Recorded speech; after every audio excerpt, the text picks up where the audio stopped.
So, does this resonate with you? I mean, do you think this is a challenge? Is it the future or has it already come? I'm going to give you some data because people are saying AI is the future. No, AI is not the future. AI is the present.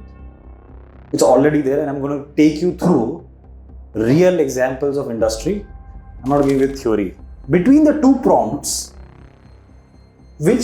what part of ChatGPT do you really find useful?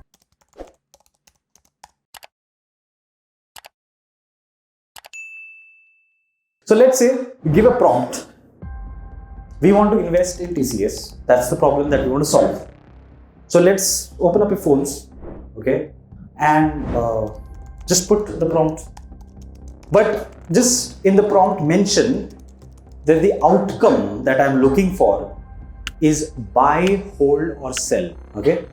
So find out by researching